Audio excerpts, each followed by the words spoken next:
Welcome to the Thinking Practitioner Podcast, a podcast where we dig into the fascinating issues, conditions, and quandaries in the massage and manual therapy world today. I'm Whitney Lowe. And I'm Til Luchau. Welcome to the Thinking Practitioner. Hi, Til Luchau here. When I was looking for a publisher for the book I wanted to write, I was fortunate enough to have had two offers, one from a huge international media conglomerate and the other from Handspring Publishing, which was actually recommended to me by our guest today. Handspring is a small publisher in Scotland run by four great people who love great books and who love our field. I'm still glad today that I chose to go with Handspring, as not only did they help me make the books I wanted to share and publish an amazing book by our co-authored by our guest today, but their catalog has emerged as one of the leading collections of professional level books written especially for bodyworkers, movement teachers, and all professionals who use movement or touch to help patients achieve wellness. And I'm Whitney Lowe, and Handspring's Moved to Learn webinars are free 45-minute broadcasts featuring their authors, including episodes with Til and our guest today as well. So head on over to their website at handspringpublishing.com to check those out. And be sure to use the code TTP at checkout for a discount on our guest's book today. So thanks again, Handspring, for sponsoring our episode. And Til, who is this mystery guest that is with us today? Our guest, I'm so pleased that our guest today is Robert Schleip. Robert, it's your second visit to our podcast, so pleased and honored for that. Just as a brief introduction, you've been called one of the founding fathers of modern fascial science because you were instrumental, amongst other things, in organizing the first Fascial Research Congress at the Harvard School of Medicine in 2007, where it turns out that both Whitney and I were in attendance, and in the 4 fascial conferences since then, and in the one next year in Montreal.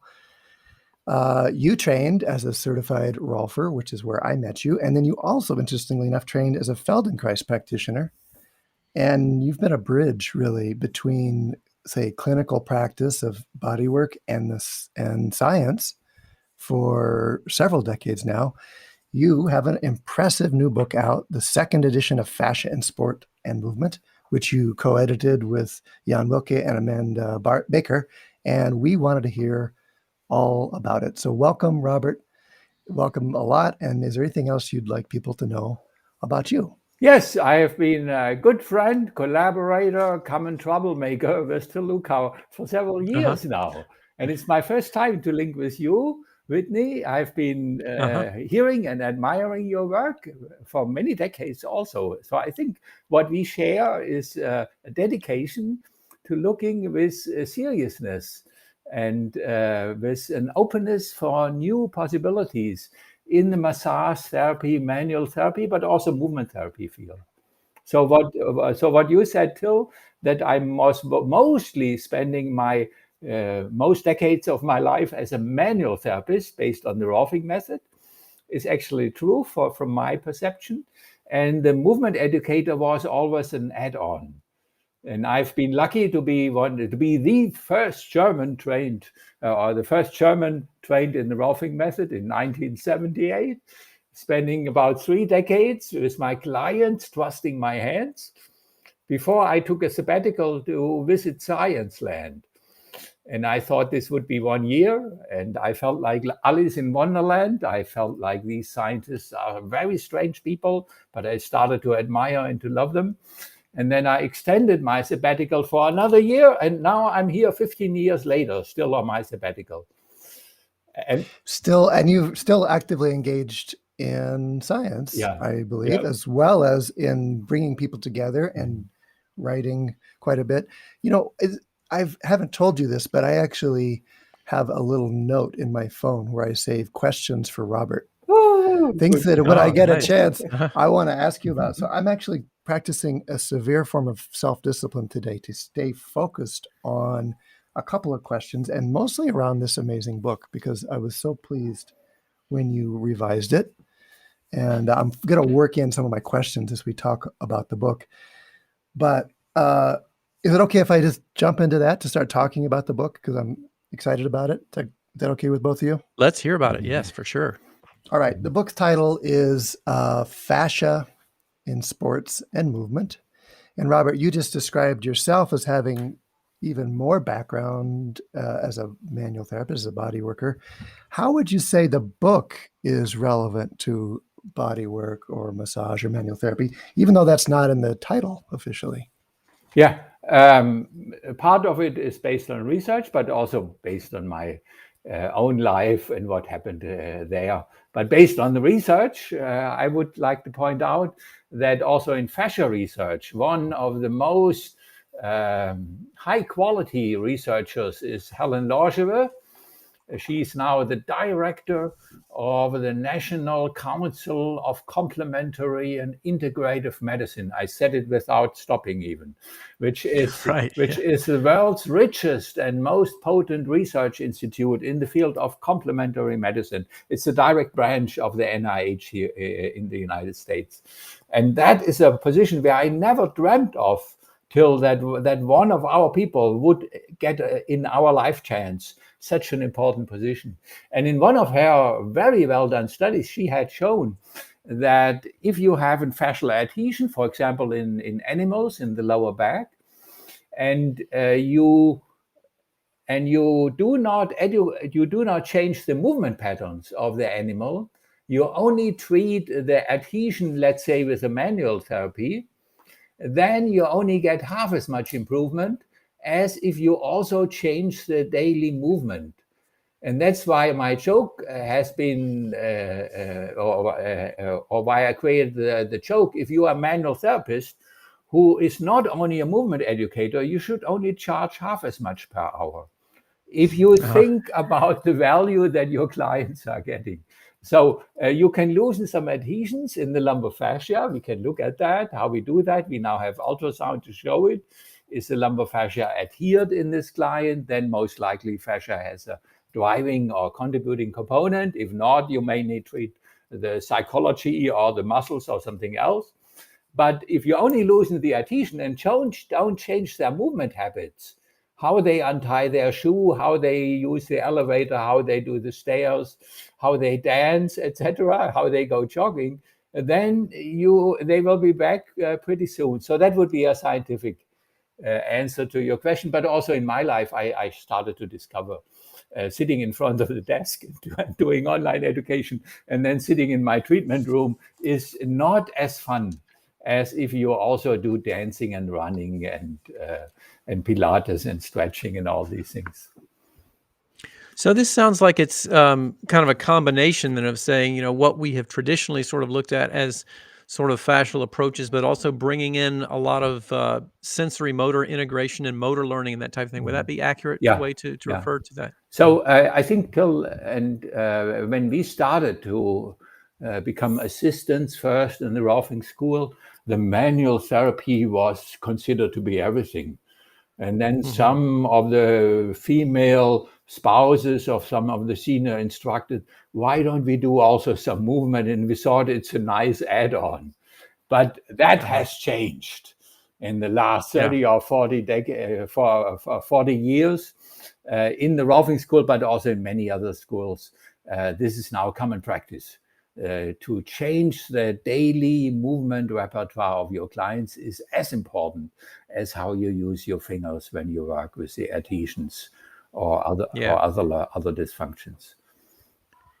Yeah, it seems I noticed in the book a couple times, and also we're hearing it a lot more in the sort of manual therapy communities, this term or concept of fascial fitness. Is that sort of where that's aimed also, is looking at, not just trying to make corrections, but also in enhancing health of all those tissues too? Would that be an accurate way to describe that approach? Yeah, it happened in 2009. I think, Whitney, you were there at the 2007 conference, where you were right. I was one of the troublemakers together with Tom Findlay and Leon Chatoff and many others, where we had been catching the ball backwards and forwards, and were very lucky to get this tax-funded scientific event that was basically the boost of scientific research in a field that existed before, but more in complementary medicine research, but not in quantity assessment-focused Western research.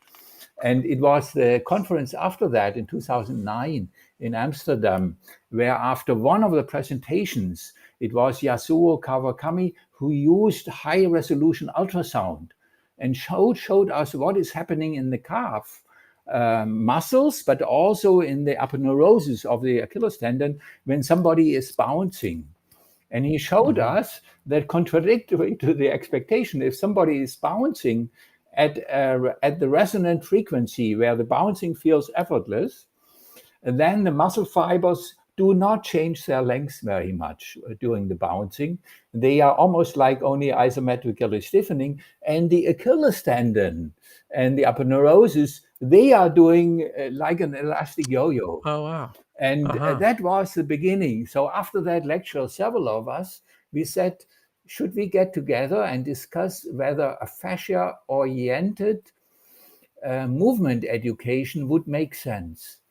And I invited 24 people, and we met. Tom Myers was part of the original group, James Earls, several people, and we met for almost 2 years to discuss seriously, does it make sense that we enter the fitness market from the movement market with yoga, Pilates, from a fascia-oriented?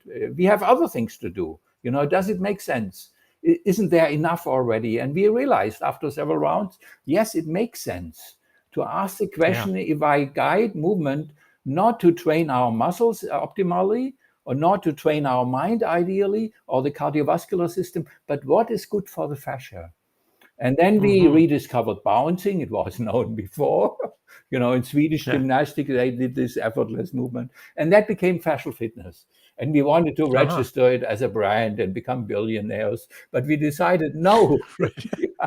So let's put it out, And it's so there are many, many people teaching fascia-inspired Pilates, yoga, etc. So I think every massage practitioner, every manual therapist needs to have friends and collaborate with them regularly. What's new in the fascia fitness or fascia movement field? Yeah, I agree with your point, Robert, that movement is so important to getting the effects or the change we want to have in our own bodies and our clients' bodies. It's been an interest of mine, and you've been an inspiration to see how, as the years have gone by, you've done even more and more movement. And every time I see you and have a chance to visit you, that's the a definite thing on the list. No matter, I think last time you had a cold and you still got out and did an amazing bike ride with me and things like that. So the movement becomes such an important part, I've seen, of your life, but also of your approach. And I think you're teaching more. Would you say you're teaching more movement than manual therapy these days? Is there a shift in that direction too? I tell you a secret. I do the teaching only to create money for research. And so I do as little as is required to get the most income for my research. That is my main profession. And then whoever invites me for a big event, whether it's Pilates or yoga, I look at them, is their work respectable in my opinion?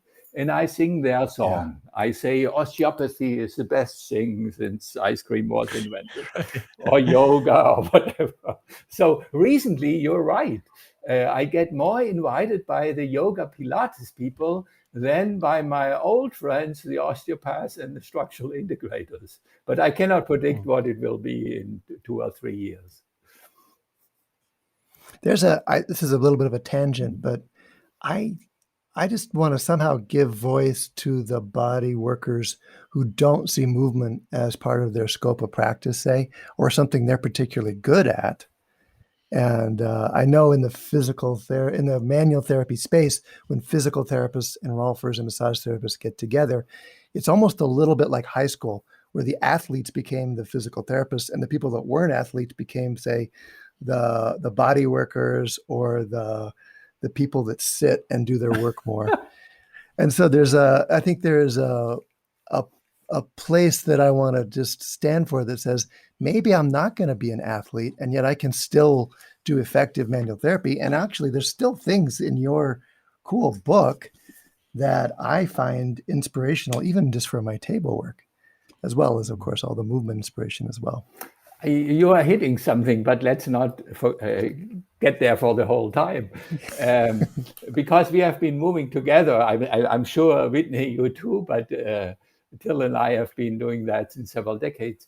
If you go to a Feldenkrais convention or to an osteopathic convention, you have different smiles, you have different hugs, you have different handshakes, and many other bodily, physical, social expressions, which are very different than if you go to a fitness convention. Even the body types are different. And so it's in the Feldenkrais world for a long time, they didn't look very fit and sportive. They had different clothes, and they are more for quiet approaches. And in the fitness world, you get, hey, Robert, let's do it. It's nice to see you. You know? And I see value in both of them. And so I wouldn't say to the Feldenkrais people, you should go up and do push-ups and you should do screaming karate from now on and forget your meditation, because the mindful listening quality is very valuable. And if you don't pay attention and you suddenly do push-ups and jumping and playing on the children playground like we're doing with many of our courses, I look where's the children playground and we do upside down swinging, etc. You may lose some of that mindful listening quality that people who practice manual therapy, which is, for example, Feldenkrais, individual work, or Bowen massage, they have, or osteopathic people, they have that mindful listening quality. And I think you don't need to give it up. When you enter the fitness field from a fascial fitness oriented perspective, we also voted very early on, we will not allow, at least foster, competitions, because it would be great for the field if we do a European competition or all who has the fascial fitness, just like in CrossFit, you know, where you give awards, etc. So then people train in order to get an award, and the whole field flourishes. And we decided together with Tom Miles and James Owls, no, a competition is not good. We don't want to focus on performance, where people overdo their training and their preparation. We want to allow for this listening, mindful, quiet attitude. And so I think that's common for all people, for most people who orchestrate movement training with a fascial orientation. And that is one of the chapters that we should talk on, fascia as a sensory organ. That's the one I just flagged here on our outline. That's the one of the ones you chose to write yourself in the book. I think you have 50 something authors, but a few choice chapters you chose for yourself, and that was one of them. Fascia as a sensory organ. Can you tell us what that means? How is fascia a sensory organ? Wow, that was a big surprise to me, as it was to many manual therapists. It's an old hat to Rolfers, an old hat to most massage therapists, in particular the osteopaths, that fascia has much more biomechanical functions than classical medicine used to assume. That was an old hat to Moshe Feldenkrais, to Ida Wolf, to many of these people. But now the new discovery is that it is much more richly innervated than Moshe Feldenkrais or Ida Wolf were aware of. Yes, in the late 90s of the last century, they discovered a few nerve endings in the knee joint capsule. And that was important, that we have mechanoreceptors in fascial tissues. And since then, the surgeons are doing it different. But now we are learning almost every month how rich and how important fascia is as a sensory organ, based on the richness of the innervation in it. And that was a big inspiration for me in the preparation of this new edition here. I got together with Carla to collaborate with a German scientist, Martin Grunwald. He's one of the world capacity on haptic, on touch quality. Whether you can train your touch perception, whether it's true that women have a better one, whether osteopaths have a better touch refinement than technical people sitting on a desk, whether it declines with age. If you want to know that, you will have to read Martin Grunwald and his group. And he had done a calculation how many millions of receptors we have in the human skin. And he based that on histological sections and then a calculation of the total mass of the human skin in 3-dimensional space. And he came to 100 million. And then we got together with him and said, can we do your calculation and include everything we know about the human fascial net based on the new nomenclature recommendation that Carla and I had worked on in a Delphi process over more than 4 years, where we include in the term the fascial net also the loose connective tissue under the skin. That is very important because it is the richest, so the fat layer, but also the loose connective tissue around the visceral organs, and also the tiny envelopes that we call intramuscular connective tissue that you only see in the microscope around the individual muscle fibers. And then we worked on that for several months with the same mathematics, and we came to the incredible number. And this book is one of the first sources where we published it, that the human fascial net has 250 million sensory nerve receptors. It could be, so we did it as you need to do as a scientist. You share exactly each calculation step.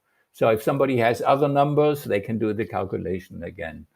And but based on these new calculations, we are now completely sure that this is our richest sensory organ, the human fascial net.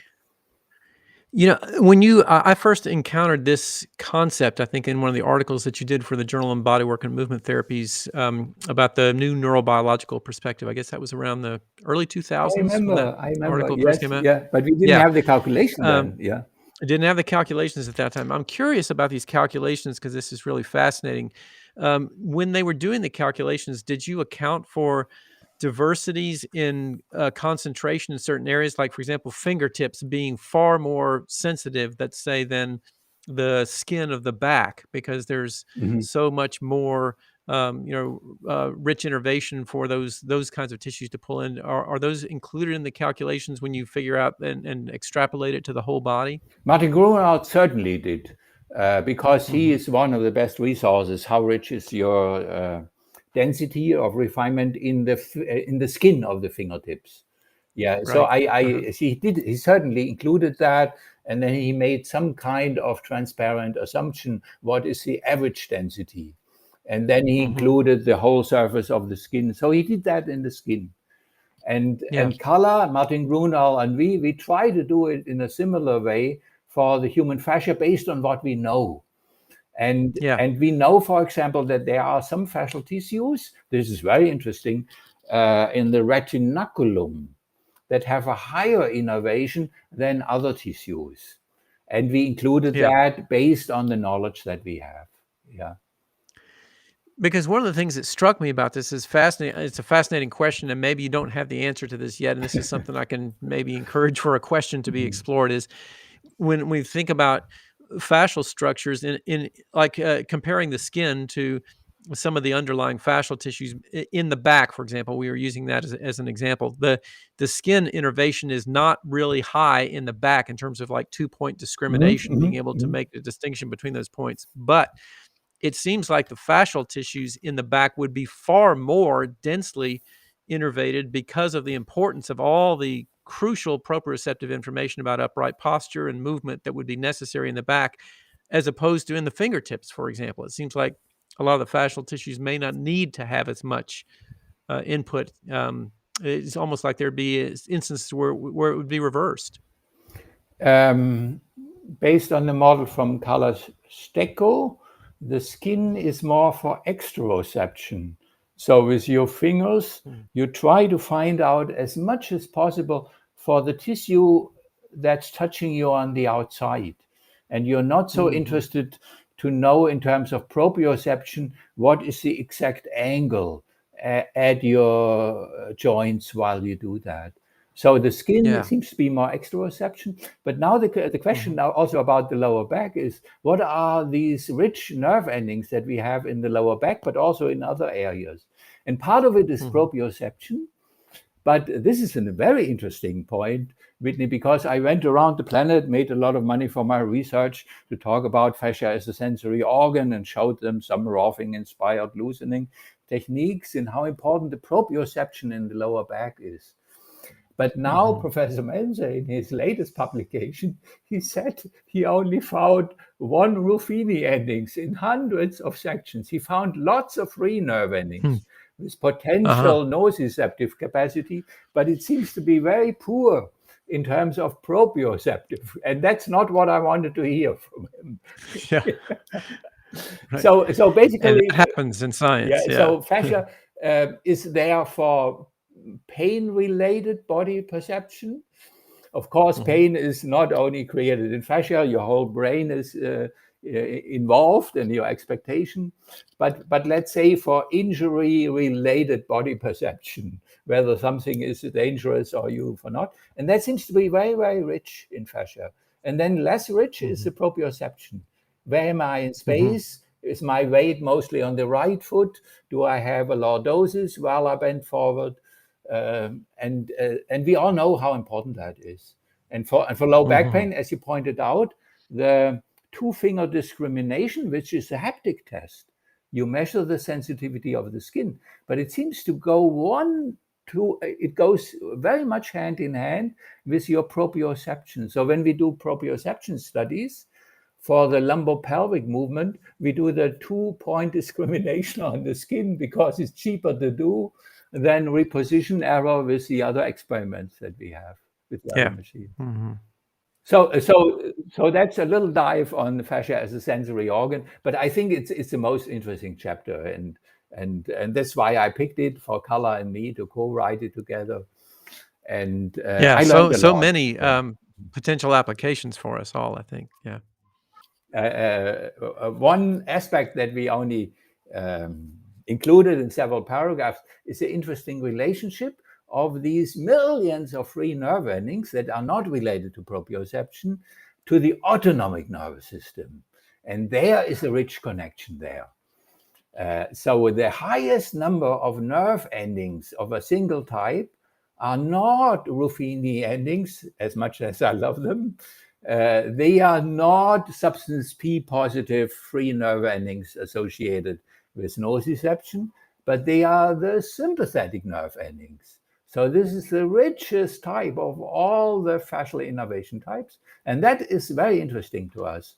And they seem to be also related not only with microcirculation, how much juiciness, how much ground substance water, how much blood do you have in the tissue, and how stagnant is it? That is mostly influenced by the sympathetic nerve endings, but they also seem to communicate with the immune system. And this is, I need to share the story and then I try to shut up. We had a COVID-related big event last year in May when everybody was locked in their houses, at least here. So we did a 2-day online conference, Fascia Online or something like that. And we got all the scientists to participate for free that we wanted because they were in their houses and none of them was fed up with too much Zoom conferences yet. And it was a big success and we had over 2,000 participants and we made a lot of money by it. And we donated all the money to Padua University on this favorite subject of mine. So that was one of the happiest moments in Robert Schleip's life when he donated a 35,000 euro check to Padua University for research where now Katharina Fede, one of the best scientists from Carla Stecko's group, is now obliged, but happily obliged, to work together with Carla, me, and Professor Neuhuber to learn more about the connections between the autonomic nervous system and fascial properties. And I can't wait to hear from our results. So that is but just to connect one dot, the autonomic nervous system, and would you say it's most likely that those are involved in, well, actually you said microcirculation. Yeah.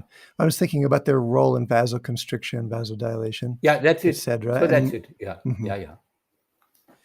So that maybe the fascia is a circulatory structure or a fluid regulated structure, or as well as a sensory one. Yeah. So we have big discussions here in Germany whether drinking more water will make your fascia less dry, because as we age, Yeah. we get drier. And you should you drink six liter on a normal day or only 1 liter? And also if foam rolling, which has a sponging effect, we have shown that in 2 little studies. So if you use the right amount of pressure on the foam roller and you roll it slowly in multiple directions, immediately afterwards you have a lesser water content in it. But then, of course, water comes back. Some of the old dirty water comes back, but also new fresh water comes out of the blood plasma.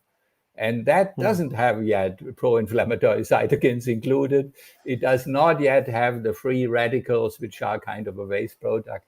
So for that renewal, I think more than the sponging effect that I try to describe, and more than flushing down water your digestive tract, and that doesn't influence much how much water goes in your Achilles tendon, because the water in your Achilles tendon does not come from the drinking water, it comes from your blood. And your blood, hopefully you will not try to dilute it by drinking more water and have more water included. That has a constant water proportion. But then you want to know how much microcirculation is in the tissue. And then probably better than drinking water, I exclude old people, yes, they need to drink more, would be how can we influence our autonomic nervous system? And that is a very important dimension there. So that by influencing our autonomic nervous system, that we actually help our tissue be more spongy, help it be more perfused, or help that fluid turnover, you're saying? Yeah. So that would be something after sports. You want to have a higher microcirculation in your tendinous and other fascial tissues. There was a very nice study that is included in that book as one of the examples, where they followed in Copenhagen 200 students who were regular joggers. On a level, I think they jogged more than 4 times per week, so most of them every day, for 2 years. And as you would expect, a high proportion, I think 11 to 18%, had Achilles tendinosis, as regular joggers have. So if you go jogging every day per week for a long time, you have a higher likelihood of sitting in the waiting room of an orthopedic doctor than your couch potato brother, which is not the reason why you started doing it, but it's the truth. Right. If you only go jogging 2 or 3 times per week, you will be less often in the waiting room of an orthopedic doctor than your couch potato brother. So that is one, but you go jogging not to avoid the orthopedic, you do it for other reasons, to get into nature, to be a more gentle person, have a clearer mind, to live longer in terms of cardiovascular health. But that is one of the trade-offs if you are a regular jogger. And they wanted to find out, is there any predicting factor that makes certain people more prone for Achilles tendinosis? And they looked at age, they looked at body weight, they looked at pronation, etc., all the biomechanics. And they only found, after 2 years, 2 factors. So one was female gender, and that was known before. Female athletes need to be more careful about their tendon than comparable males, for reasons which are very interesting, which are also covered in the book here, based on hormonal factors. How estrogen is influencing the architecture of the fascial tissues. For example, if you're a female athlete, the injury rate is much higher during the ovulation days, 6 to 8 times higher in jogger players. So that was one predictor. And the second one, and then I try to shut up, would be the microcirculation in the Achilles tendon after jogging. Those people who had a strong increase in microcirculation, and we now have measuring tools based on ultrasound Doppler that can calculate not only the large circulation, but the small vessels. They were immunized against overloading injuries. And now the big question is, what stretching can you do? What foam rolling can you do? What heat treatment can you do? Or other conservative manipulation to treat your Achilles tendon after jogging, that you are immunized against overloading? So that's a very interesting question for us.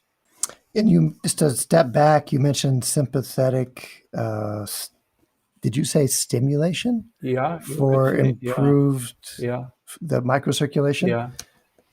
Okay, and so is that movement? And in the case of foam rolling, direct pressure? How do we stimulate? How do we do that sympathetic stimulation that improves microcirculation? They would go in a completely other direction.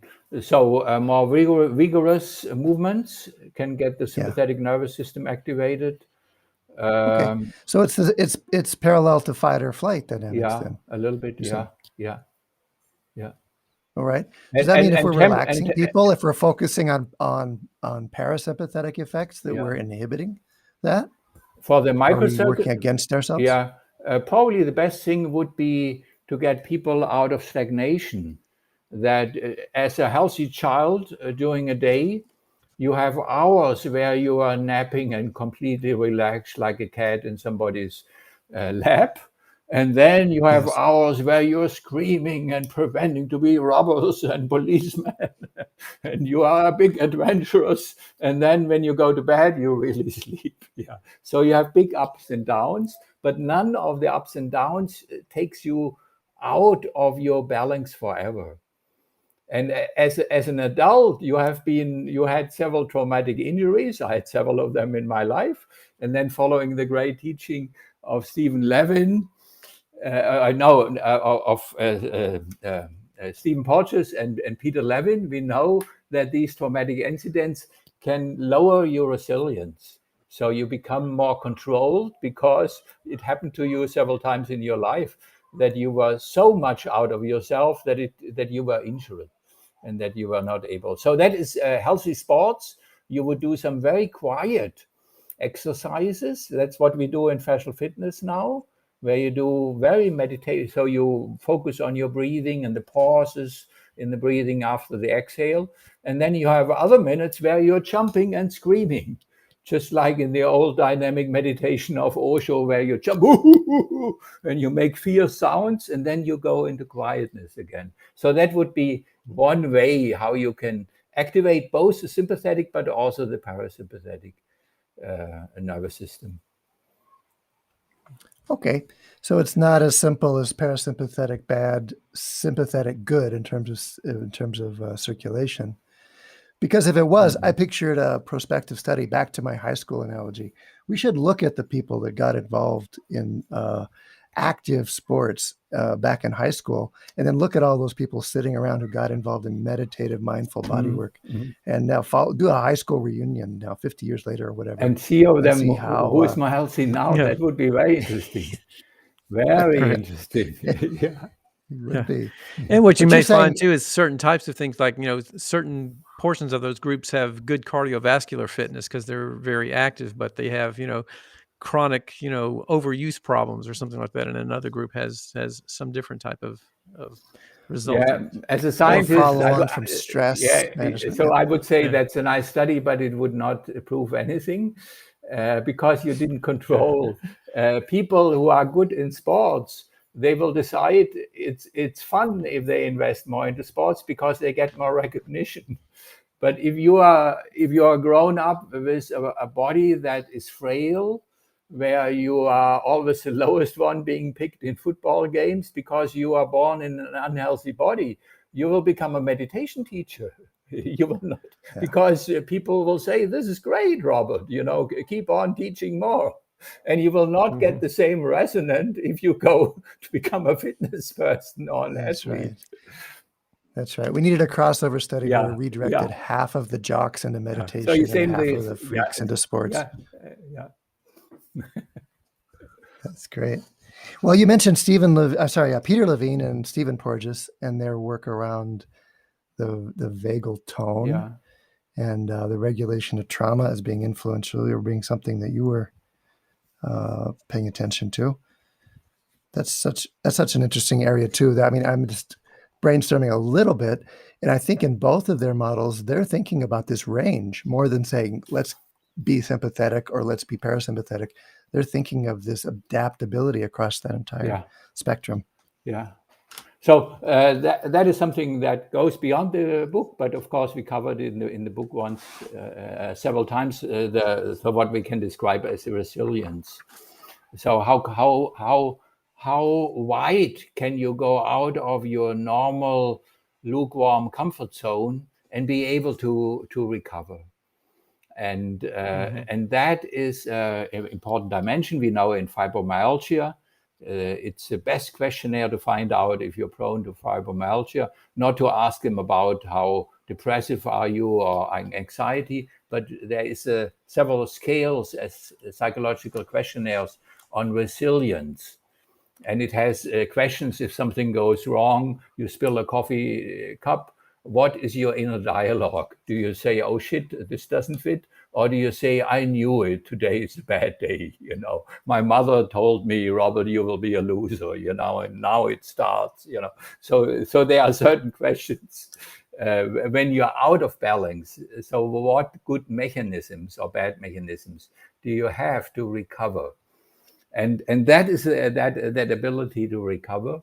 And in sports, it's very important that once a while you go out of your comfort zone, but to a level where you then watch your organism to catch up your breath.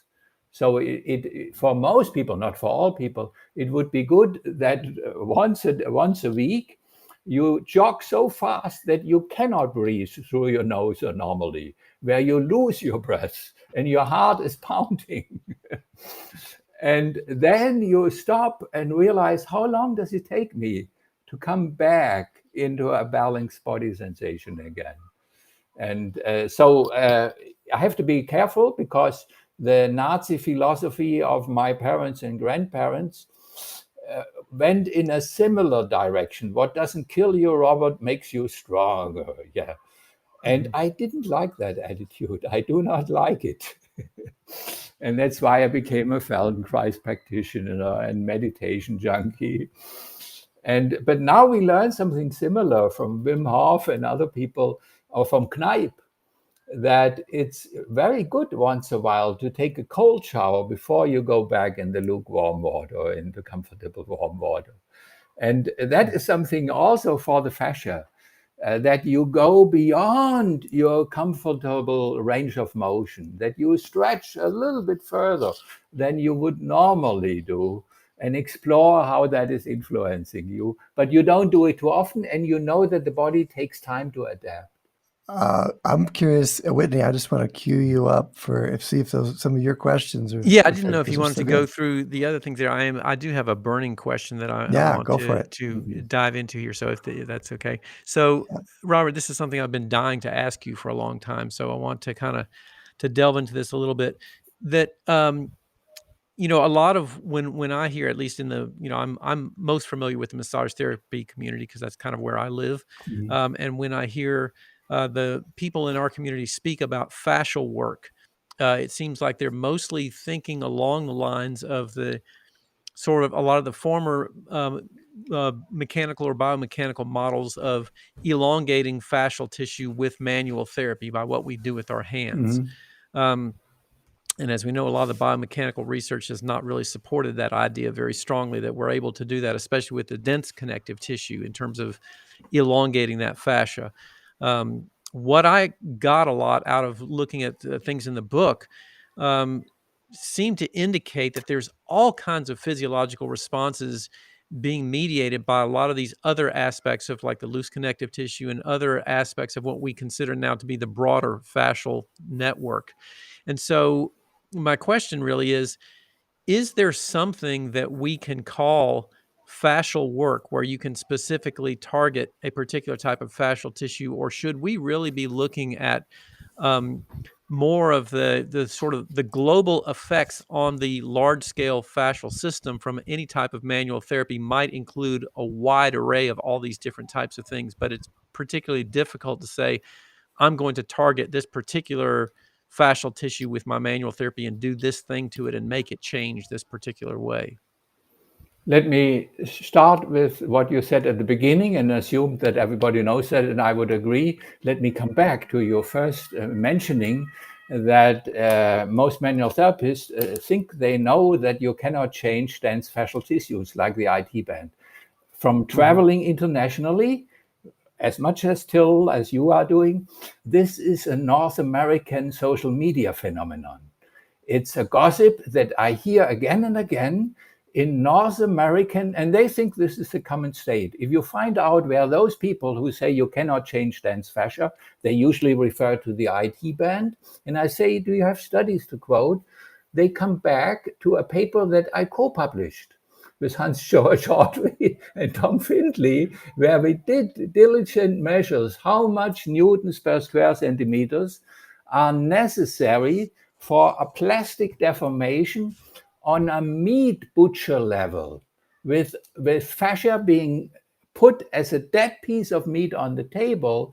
How strong do you need to push or to squeeze the Achilles tendon to yield to a plastic deformation? And there we came to the conclusion, yes, for the IT band, more newtons per square centimeters are necessary than we have in a Rothfuss elbow. And for the loose connective tissue, the Rothfuss forces would be sufficient. But we also concluded in the same paper, and that gets overlooked, that the human body is not butcher's meat. Our fascia is connected with an alive organism via the nervous system, which is cut.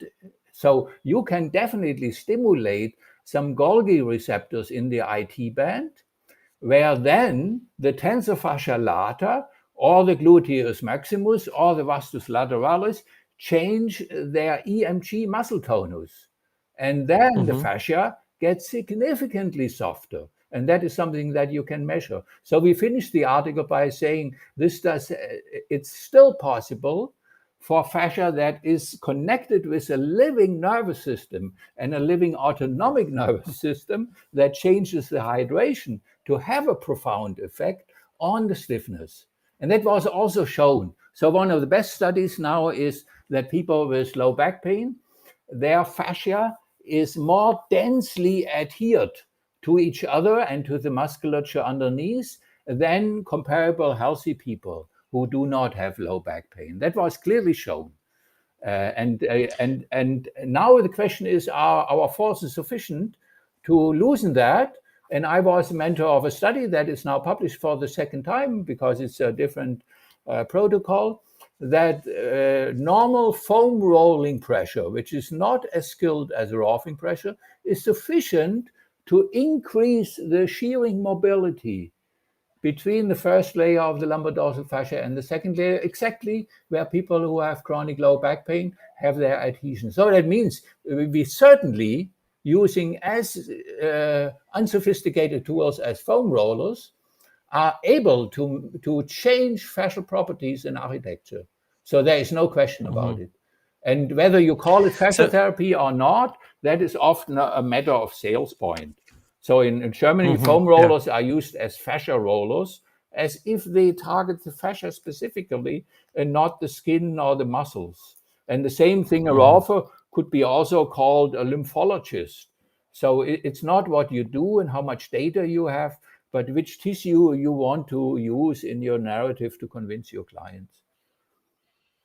So it sounds like it's in some respects a lot more complicated than people might be sort of making it appear, because your example with the iliotibial band is really involves a lot of the neurology of decreasing the activity of the attaching muscles, gluteus maximus and tensor fascia lata, that allowed for a greater degree of pliability in the iliotibial band, but it wasn't necessarily the work that we did on the band itself that elongated that particular band. It was really the neuromuscular components attached to it that decreased its stiffness. Is that accurate in that instance there? We haven't measured that. So what we measured was not the stiffness change and also not in the IT band, but it was the level of adhesion or the freedom of mobility of shearing motion between the first layer of lumbar dorsal fascia. And you can compare that with the IT band, certainly. And there it was clearly shown that you have an architectural change. So it seems then that a lot of the manual therapy techniques and approaches that people are using are probably targeting or taking advantage of that physiological effect Yeah. of enhancing sliding and gliding between adjacent tissues, and that's what might be getting perceived as the beneficial effects. And Well, primarily. I want to jump in and tease those apart for a second, because we mentioned two things. One is the relaxing of muscles that attach to the connective tissue structure, and the other is the change in the hydration or the Mhm. shearing and sliding. Is that yeah. right, Robert? So that was my state of 2 years ago, but now I'm a constant disciple of all the other friends out there. Now I think it Okay. could be a third component, and maybe more than the first and the second, that we change hyaluronan. And that is basically Carla's brother, Antonio brother. And they showed how important hyaluronan is for how juicy the tissue is and how much adhesion you have, or how much.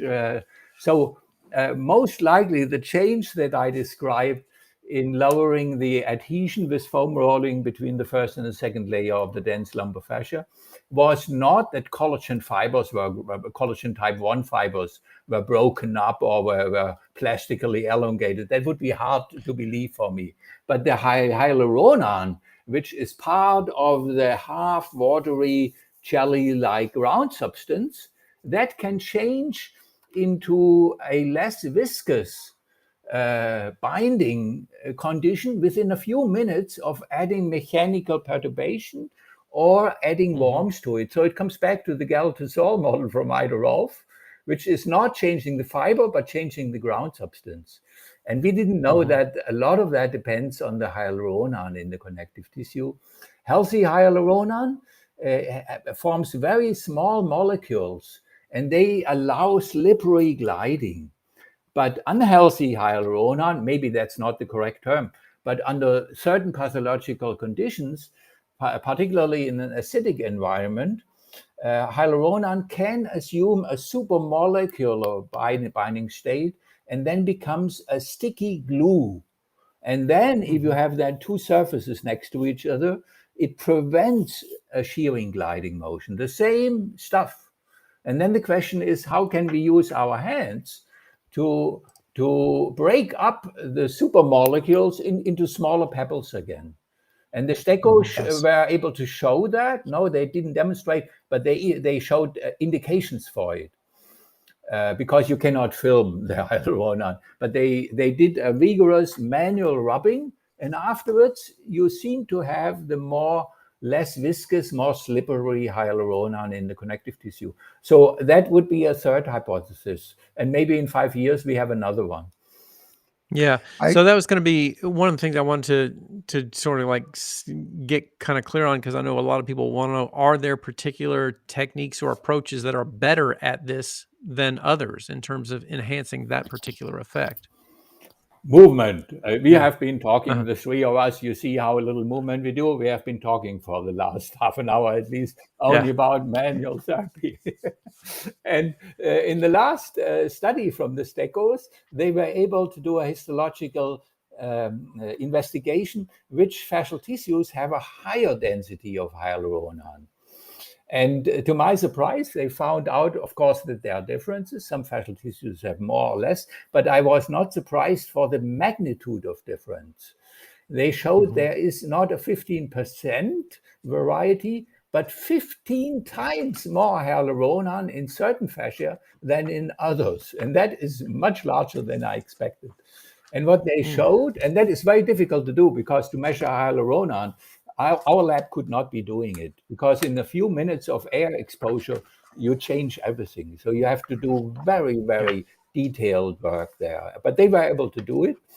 And they showed these fascia, like at the retinaculum, where you have a lot of shearing motion in the immediate neighborhood.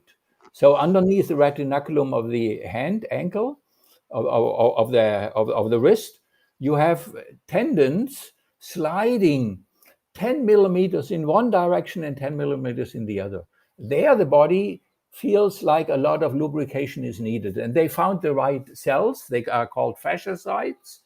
And apparently, they produce more gliding substance where more shearing motion is happening. The other tissues that had the least amount of shearing motion is the epimysial envelope around the upper trapezius or the deltoid. And that, if you try to move them in relationship to the tissue underneath, which are the muscle fibers, you can do that with any kind of meat on your kitchen table, not any kind, but with most of them. The epimysium doesn't have much sliding mobility, maybe 1 millimeter, that's most.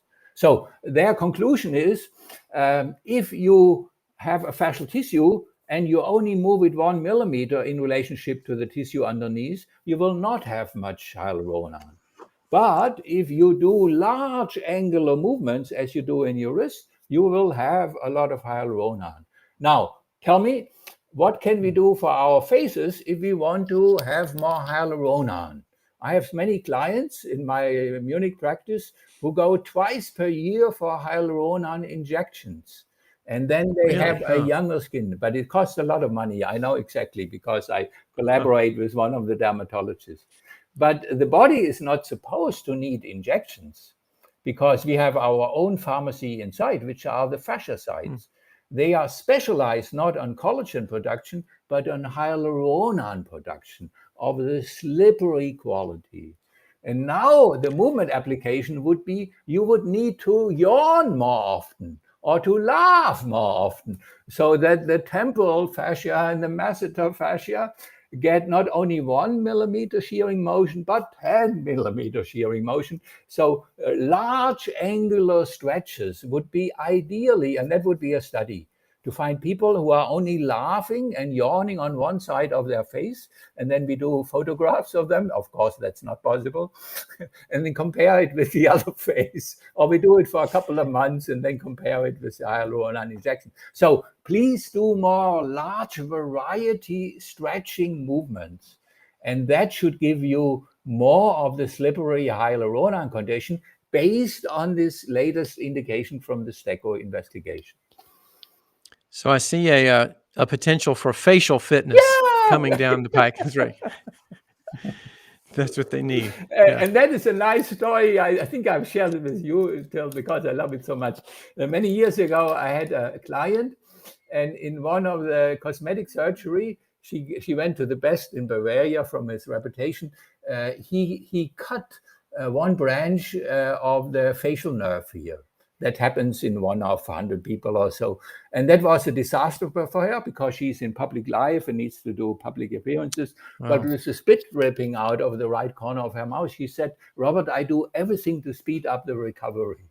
And she booked 2 Rolfing Feldenkrais sessions per week with me and did many other things. And I gave her some books on face building. I told her the recovery is better if you keep the microcirculation active, that you do muscle exercises in your face.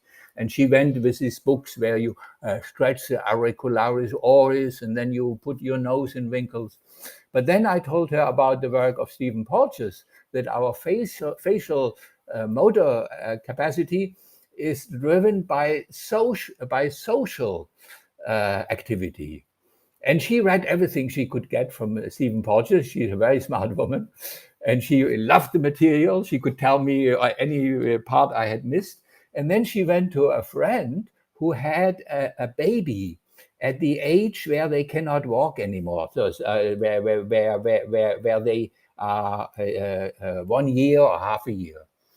And she communicated for 60 minutes per day with the baby. And what do you do when you are communicating with your baby? You make big eyes and you say, "Oh," and "Ooh, ooh." And she, afterwards, she looked in her face and she could see immediately that this had 1 hour of communication with the baby. If we have any kind of motherly instincts left, and she did, had a much more rejuvenating effect on her than doing the face building mechanical exercise she had been doing. And that's what she did every day until she was complete. And then she returned the baby and went back into political life. But I think baby therapy. Yeah. That's great. Well, so movement is your answer. Movement, you said, is Yeah. what helps restore that sliding.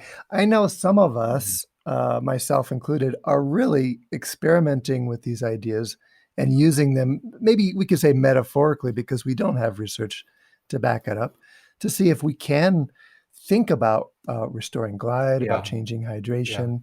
about the new metaphors that this brings about, like the bottle brushes and the mosses and the precipitation, more than fibers and stretching, more about, fluffing things up or squeezing the sponges, those kinds of things.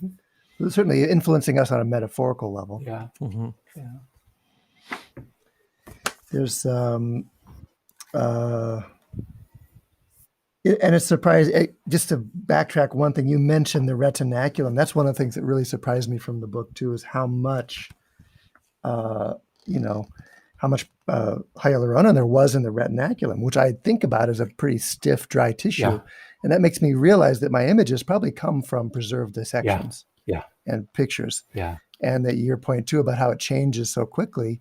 I remember some of your dissections with rats, Gil Headley talking about this, other people talking about how quickly the fascia changes when you actually have, or Gimberto's lifting up living skin on his hand surgeries to show us all of that goo and slippery liquid right under the skin. So, how different it is on a living body than a preserved one. So as a massage therapist, which may be the majority of your audience, don't rely on images from anatomical books because they are very misleading. Rather remember the Gimberto videos, because the body that is under the skin is much more juicy. It is more like an octopus. The majority, even in old people, even in very stiff tendons, is water. So you're touching a watery fish animal that has learned to walk on land. But still the majority is different, bound water, unbound water, and hyaluronan is a major component. So I think our massage should not address only muscles and bones and joints, but how do I influence the water? How do I squeeze it in one direction more? How do I influence the water binding? How do I influence the hyaluronan with my manipulations? And then also, how does this person move outside of the treatment room? And I think every practitioner, this is not seriously meant, you should have a spy window where you look out, how do they go to the parking place and enter their car? Because in your room, they walked very gracefully. And you said, oh, Susie, your whole gait has changed, etc. And then you see her later going to the car with her smartphone on hand, and she is as crunched as she was 10 years ago when she came to you for the first time. So I think we need to instruct our movement to do joyful movement, not so much performance-oriented movement that you get more push-ups than your brother can do, but elegant movement, a variety of movement, fun movement. And this is not new. So this is the quality of many yoga, Pilates, dance instructors, that you get a better sensation of your vitality, also of the social dialogue if you go in the face and neck expression. And so I think a good manual therapist is only one who inspires and transpires fun for fascia-oriented movement to the client. If you say, okay, find out what fits you, I give you some addresses, but they see immediately this is not your forte, and you are much more inspired about training the tactile sensitivity than you are about doing trail running barefoot in the swimming pool or children playground or out in nature or whatever, or dancing. Yeah. But if they see you talking with beaming eyes, how much fun you are having in your latest Pilates or barefoot running class, and then you ask them, what do you have fun in? And find out what they are inspired. I think then you are in a good direction. Yeah. I do think this is so challenging for all of us from an educational perspective across the multiple professions, because we tend to live in such silos, and in our education, we don't learn what Feldenkrais practitioners do, and we don't learn what, an Aston patterning person is doing. And that would be so valuable to be able to have exposure to those things to really give us a better sense of how we would encourage people to pursue those things outside of it, because we know a little bit more about them there. So that's something we got to fix in the future, I think. So one of my favorite is to go in the stairs. So your practice has a stairway outside, Of course, not in underwear in most of the practices. That would be not decent, but with decent clothing. I leave 15 minutes or 10 minutes at the end of the session, not in the first session, but maybe in the 9th rolfing session or something like that. And we do stair dancing together. And I show them how muscular stair climbing upwards is doing, and also downwards, where you go bump, bump, bump. And then I show them the panther style, where you go gracefully up like a cat. And ideally are wooden stairs, because they can realize if they go into this pre-tension mode, if they lengthen their neck before, if they land with a barefoot kind of sensitivity, they make much less they make less noise. And it also, and then I take their smartphone and I videotape them, usually from the back. Never show their face on a smartphone that you give them, because then immediately they don't see the rest of the body. They think I look like my mother, and that's it. So I usually videotape them from the back in a nice angle, of course, when they do the panther stair dancing. And before I show them, of course, I get closer. This is your old walking style, and this is your fascial elegant walking style. And of course, they have fun doing that. Yeah. But these are regular exercises that any manual practitioner can get from a fascial fitness instructor, Pilates instructor, yoga instructor, that comes from a fun-oriented, not performance-oriented, whole body perception, fascial net-oriented movement orientation. That's great, Robert. I mean, it's always inspiring to have some time with you and to reorient around, again, what makes the most difference and what means the most. And it's so, I mean, you're so consistent over the years that it often is what's most enjoyable and what gets us to smile and move the most as well. Whitney, anything else you want to cover today before we?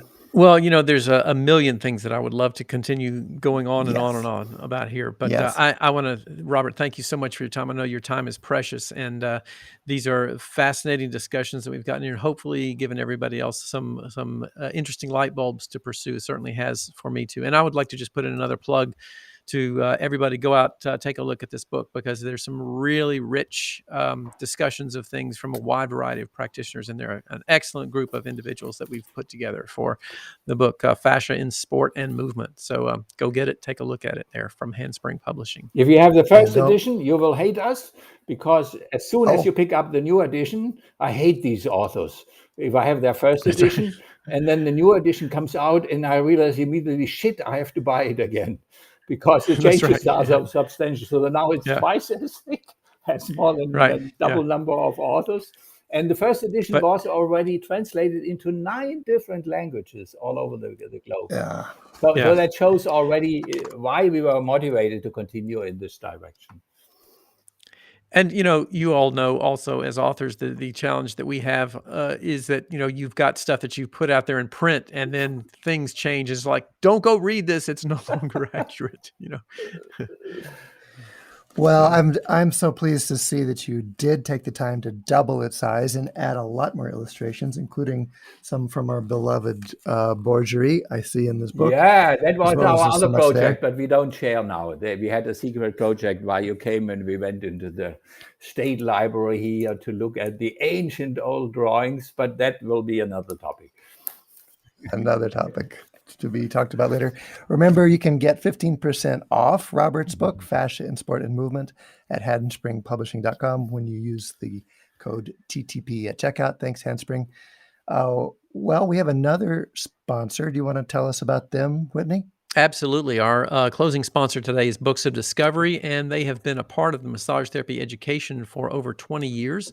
Thousands of schools around the world teach with their textbooks, e-textbooks, and digital resources. And in these trying times, this beloved publisher is dedicated to helping educators with online-friendly digital resources that make instruction easier and more effective in the classroom or virtually. And Books of Discovery likes to say, learning adventures start here.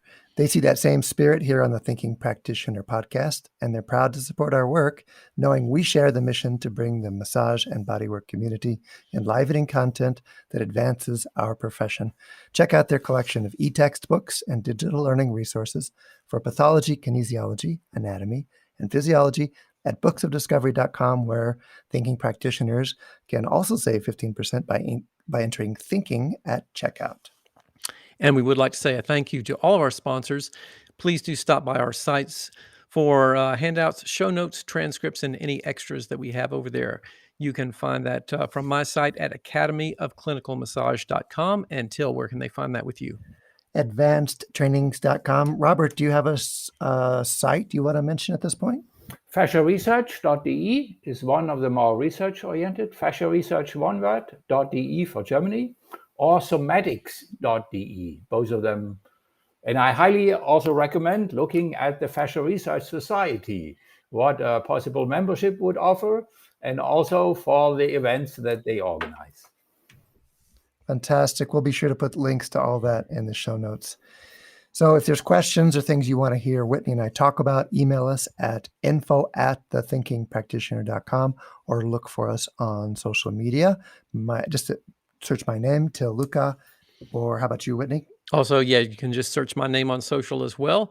And if you would, please rate us on Apple Podcasts, as it does help other people find the show. And you can hear us on Spotify, Stitcher, Google Podcast, or wherever else you happen to listen. And please do share the word about the podcast and tell a friend. And if you're unable to find us on any of those locations, you can always dial TTP on an old rotary dial telephone and listen to us right there. No. So yeah. That's Nice. it for our show today. Thank you again, Robert, so much for being with us. And we will look forward to seeing you again here in a couple of weeks.